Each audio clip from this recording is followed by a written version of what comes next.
I was the CEO of a rising tech company, just weeks away from the biggest product launch of my career. But instead of celebrating, I was losing sleep over our janitor. Security cameras showed him in restricted areas late at night, plugging strange devices into computers. No one else noticed, but I couldn't ignore it. So one Friday I followed him after work, down streets I'd never driven, into a crumbling neighborhood. And what I found inside that forgotten building changed everything I thought I knew about leadership, trust, and success. When you're a CEO, you're supposed to worry about competitors, investors, and quarterly reports. You're not supposed to lose sleep over the janitor. But that's exactly what happened to me. My name is Olivia Grant, and I had clawed my way to the top of Halcyon Systems, a mid-sized tech firm in the middle of the biggest product launch in our history. The kind of launch that could either push us into the big leagues or bury us alive. I'd sacrificed years of my life for this moment. I wasn't about to let anything, board politics, market rumors, or even a ghost with a mop, derail me. And yet, that's where the whispers started. A quiet man named Michael Torres, one of our night janitors, had been caught by security cameras in places he shouldn't have been. Restricted areas. Executive floors. He lingered by desks long after everyone else left, and once, he plugged something into a workstation. To most people, he was invisible. To me, he was a risk. I told myself it was probably nothing, just paranoia. But paranoia is the fuel of leadership. And 3 weeks before launch, I couldn't ignore it. So one Friday night, I decided to see for myself. I traded my usual heels and blazer for sneakers and a hoodie. I stayed late, parked a few spots away, and waited in the shadows of the garage. At 10 p.m. Michael appeared. Shoulders hunched, pushing his janitor's cart back into storage. He looked exhausted. He locked up, walked slowly to his beat-up Honda Civic and popped the trunk. I held my breath. If he was smuggling something out of Halcyon, this was the moment. But instead of servers or files, he pulled out a battered backpack. It bulged with wires and old laptops, the kind my company had decommissioned years ago. He slung it over his shoulder and drove off. Curiosity overpowered caution. I followed. We drove 20 minutes out of downtown, leaving glass towers behind for streets with flickering lights and sagging porches. Neighborhoods I had only ever passed through on the freeway. The kind of place most of my executives pretended didn't exist.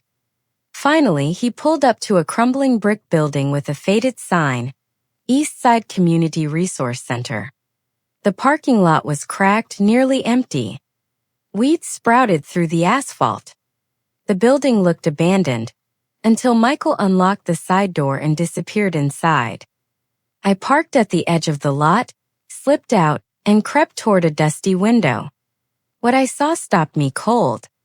Inside, Michael was unpacking the laptops, setting them carefully on battered desks. Slowly, kids began to file in, teenagers in hoodies, little ones trailing behind, some still in school uniforms. Their eyes lit up when they saw him. "Evening, Mr. Torres," one called. Michael's posture shifted. The hunched janitor straightened into someone else entirely. His voice grew firm, steady, alive. He drew diagrams on a whiteboard, explaining algorithms like a college professor, his metaphors simple but sharp. "Think of it like a kitchen," he told them, sketching rectangles on the board. "You can't cook if your ingredients aren't organized.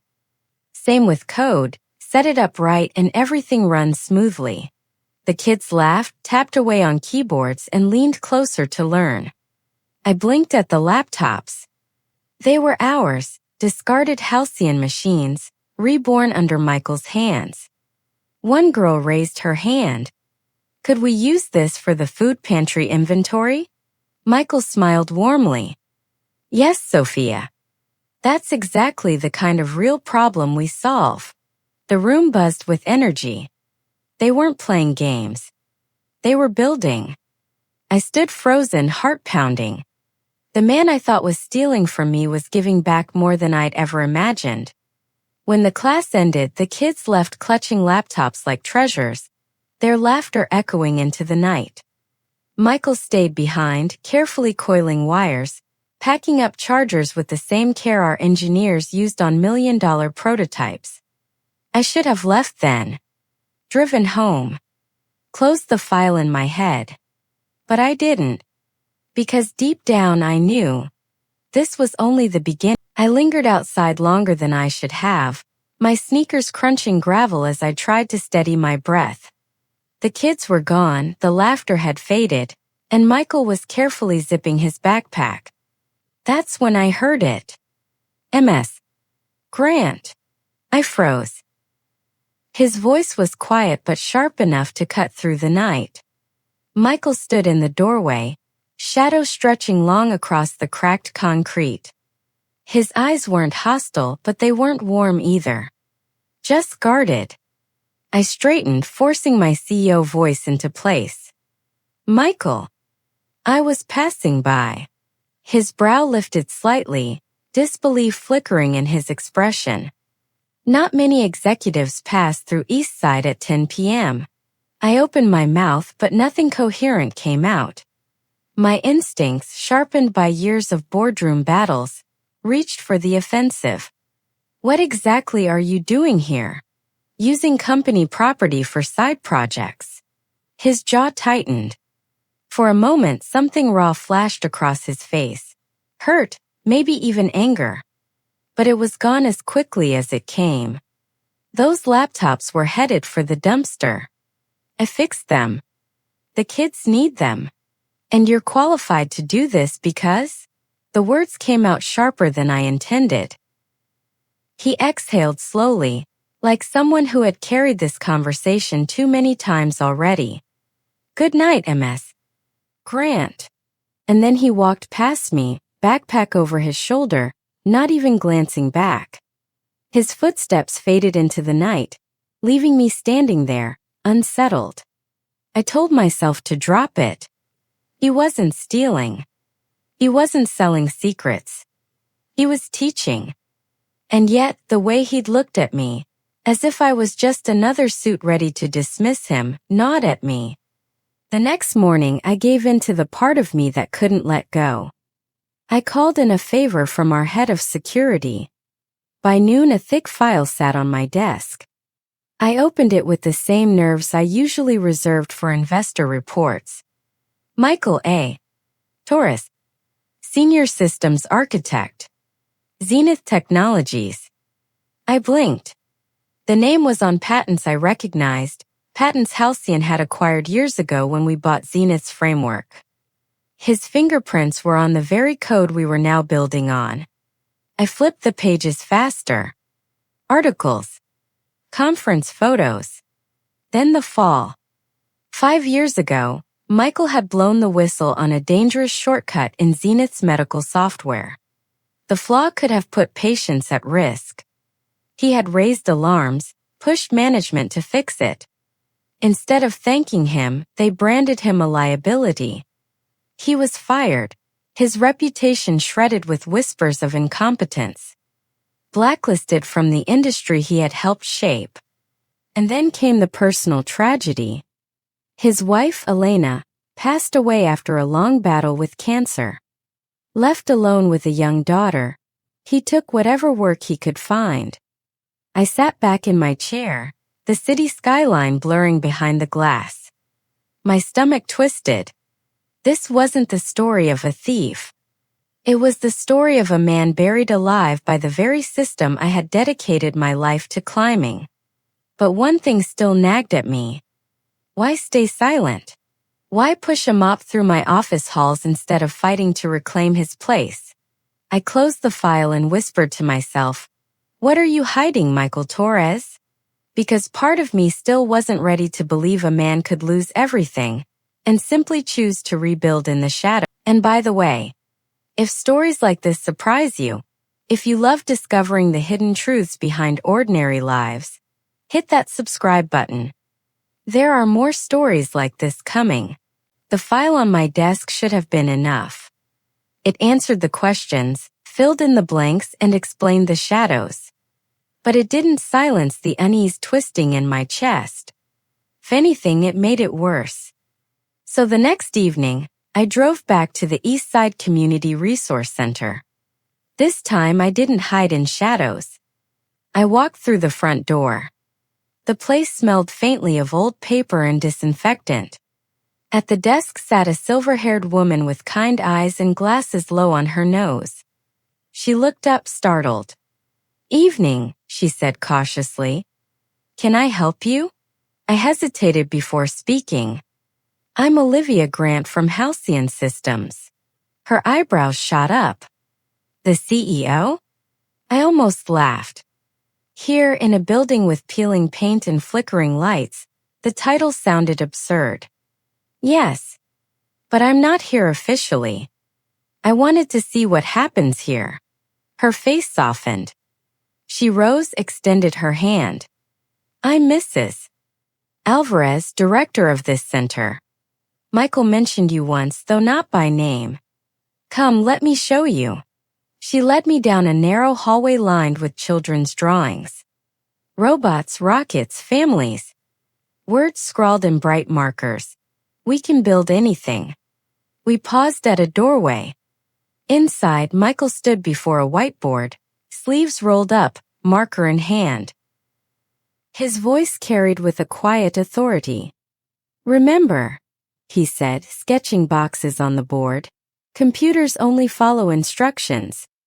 If it breaks, the first question you ask isn't what's wrong with the machine, but what did I tell it to do?" The kids laughed, argued, tested theories. One boy shouted, "My game crashed again." Michael grinned. "Good. Now you'll figure out why. Failure is proof you're trying." The room buzzed with energy, alive with curiosity. My chest tightened. It felt more authentic than half the innovation labs I'd toured in Silicon Valley. As I lingered by the door, a teenage girl looked up and noticed me. She nudged her friend, then raised her hand. "Mr. Torres, is that your boss?" The room fell into a hush. Dozens of eyes turned toward me. Michael froze for a second, then set down the marker.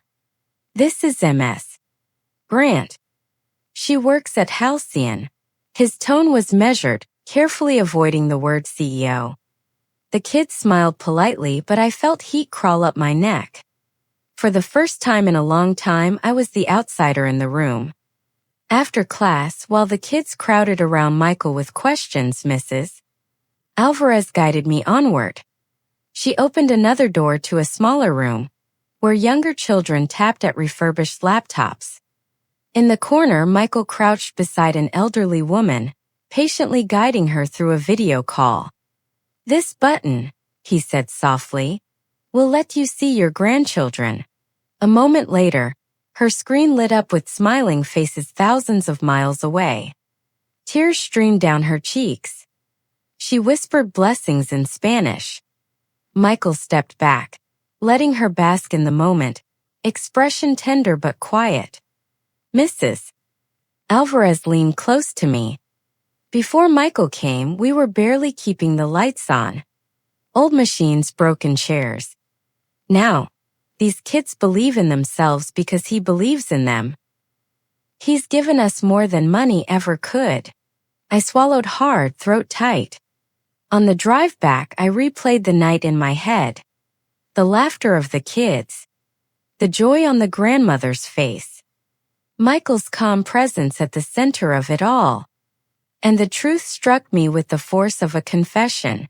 For all my titles, my degrees, my polished boardroom speeches, I had never created that kind of impact. Michael had lost everything, career, reputation, even the woman he loved.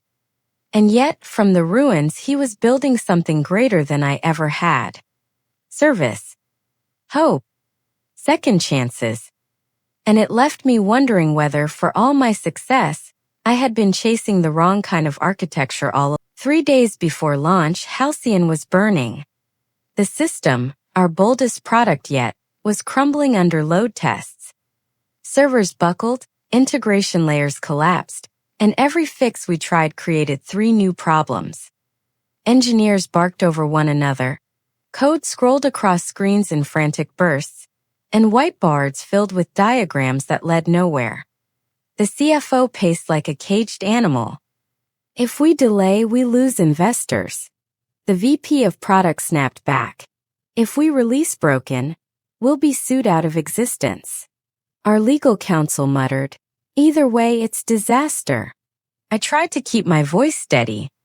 Options. Silence. No one would meet my eyes. They all knew the truth. We were out of time. And then I saw him. Through the glass wall, Michael Torres moved quietly, mop in hand, polishing the hallway floor. He wasn't listening in, but his eyes lingered on the messy diagrams scrawled across the glass. His shoulders carried no panic, no frenzy, just calm, steady presence.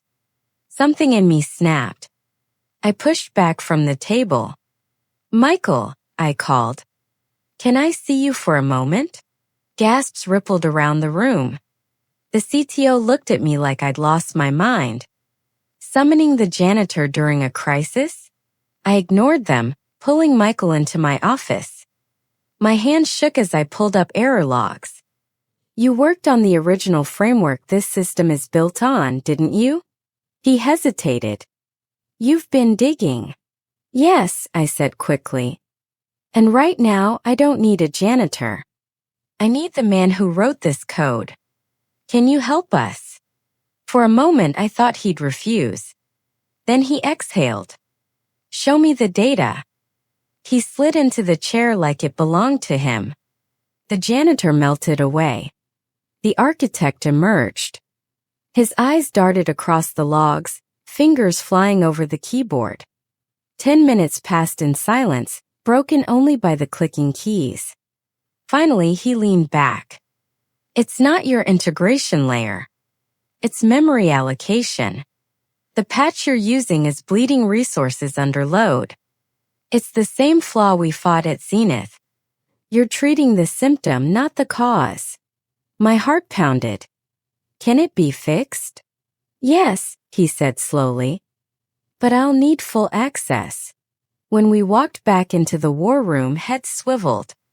The CTO barked. What is this, some kind of joke? This is Michael Torres, I said firmly. He knows this architecture better than anyone alive. He's joining the team for the next 48 hours. The CTO sneered. He's a janitor. He has no business. Michael cut him off, calm but sharp. And yet I just found the flaw your team missed. Let me show you. He grabbed a marker, redrawing the diagram on the whiteboard with quick, confident strokes. Here's where the loop collapses. Your patch leaks memory every cycle. Watch. He typed a quick script, ran it, and the logs lit up red exactly as he predicted. The room fell silent. Engineers leaned forward, stunned. Michael continued, his voice steady. Fix the allocation here. Reroute this process. You'll cut failure rates in half. Then we optimize from there. At first, resistance simmered. A few muttered doubts. But as Michael answered each question with clarity and precision, skepticism cracked into curiosity. Soon they were leaning over his shoulder, following his lead line by line. For 2 straight days he worked alongside them, barely pausing to eat, refusing to rest. At the start, engineers rolled their eyes. By the second night, they were quoting his solutions back to one another. By dawn, he wasn't just part of the team. He was the team. 46 hours later, the system held. Not only fixed, but faster, cleaner, more efficient than before. When we launched on schedule, the market roared. Investors cheered. Customers praised. Halcyon stock jumped 12% in a single day. At the all-hands meeting, I stood on stage, exhaustion heavy in my bones, pride swelling in my chest. and then I called him forward. You know him as the man who keeps our halls clean. But when Halcyon was on the brink, Michael Torres saved us. Applause thundered through the hall. Some employees even stood, clapping until their hands were red. Michael shifted uncomfortably, not used to the spotlight. In front of everyone, I turned to him. Michael, I want you to join our leadership team. Officially. Senior Technical Architect. You've more than earned it. The room held its breath. But Michael shook his head. Thank you, MS. Grant, he said quietly. But I must decline. The applause died. Shock rippled through the crowd. My throat went dry. Why? He gave a faint, almost wistful smile. Because some architectures matter more. I wasn't prepared for his refusal. In my world, power was oxygen, everyone clawed for more. Yet Michael turned down prestige, salary, authority as if they were chains. After the applause faded, I found him in the hallway, leaning on his mop like the last 48 hours hadn't happened. Back in his uniform. Invisible again. You could run this place, I told him. You fixed what no one else could. You belong at the table. He shook his head. I had that once. It cost me everything, my career, my reputation, almost my family. I'm not going back. Then why stay? I pressed. Why clean our floors, hide in shadows? His eyes were steady, unflinching. Because those kids at the center need me more than your board ever will. They don't care about stock prices. They care that someone shows up. The words lodged in my chest like a stone. He wasn't running from responsibility. He had chosen a different battlefield. But I couldn't let it end there. A week later, I pitched a new initiative to Halcyon's board, funding Michael's program at Eastside. The room went cold. This is a distraction, one director snapped. Our job is tech, not social work. Another leaned forward. Investors don't want us playing charity. It'll look like a PR stunt. The CFO smirked. Community centers don't increase quarterly earnings. I slammed my hand on the table harder than I meant to. You're wrong. This isn't charity. It's investment. Those kids are untapped talent. That center could be a pipeline for Halcyon's future workforce. You talk about innovation? Starts there. You talk about brand loyalty? Nothing builds it like giving back where no one else will. They shifted uncomfortably, but resistance still simmered. I swallowed, forcing my voice lower. And let's not forget, without Michael Torres, this company wouldn't even exist right now. We owe him. More than applause. The room fell into uneasy silence. Finally, one director muttered, You're staking your reputation on this. I met his gaze. Then so be it. Weeks blurred. Budgets approved. Contracts signed. Trucks arrived at Eastside with refurbished and brand new laptops. Contractors patched leaks and repainted walls. Bright murals replaced peeling paint. Michael watched it all with wary eyes. Why are you doing this, Olivia? Because you're right, I admitted. Not all architectures are built in code. Some are built in people. You've been laying the foundation alone. Let me help you finish it. For the first time, his guarded composure cracked. A flicker of hope crossed his face, quickly masked. I handed him a folder. Director of Community Technology Outreach. It's yours. You'll have resources, a team, but you stay here. This isn't pulling you back into corporate. It's expanding what you've already built.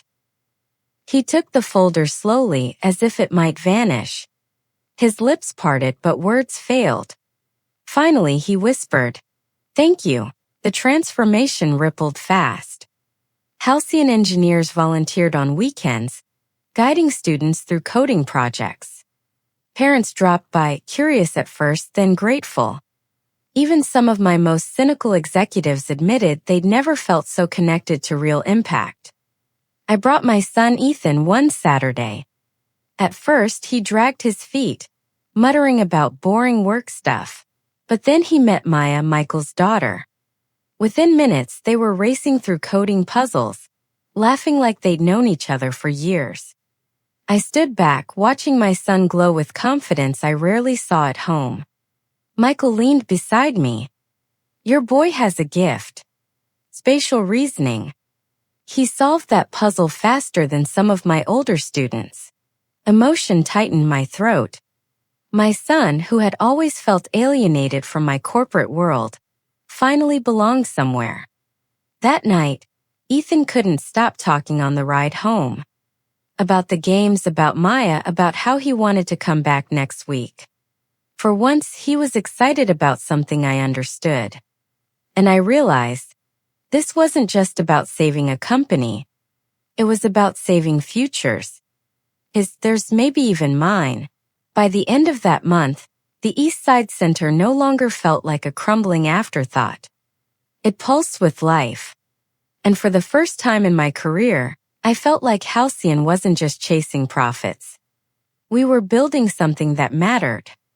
6 months later, I hardly recognized the place. The East Side Community Resource Center, once a tired brick shell with leaking ceilings, now gleamed with fresh paint and murals bursting with color. Inside, the halls buzzed with energy. Keyboards clicking, children laughing, mentors leaning over glowing screens. It felt less like a community center and more like a launch pad. Above the front entrance hung a new sign. Taurus Technology Lab, built for second chances. Michael hated the name. "This isn't about me," he insisted more than once. But Mrs.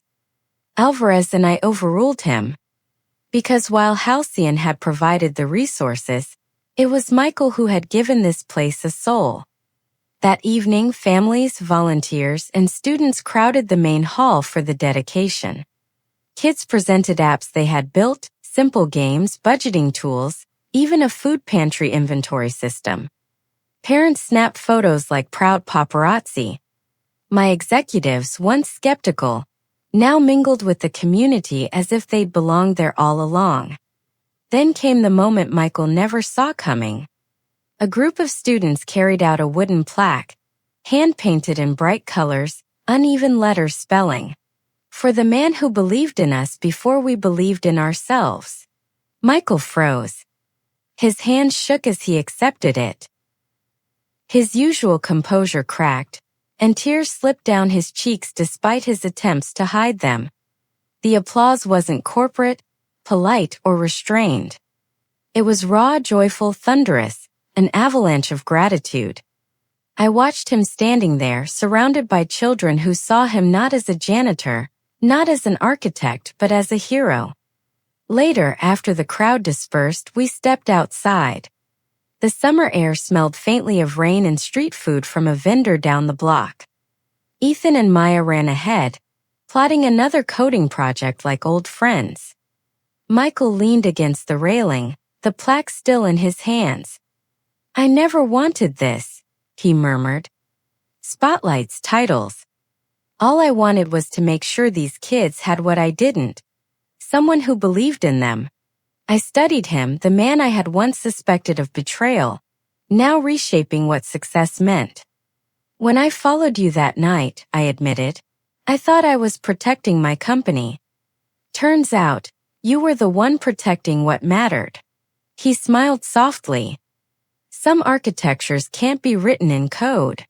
We stood there quietly, watching our children laugh beneath the glow of the center's new sign. And for the first time, I felt a different kind of pride.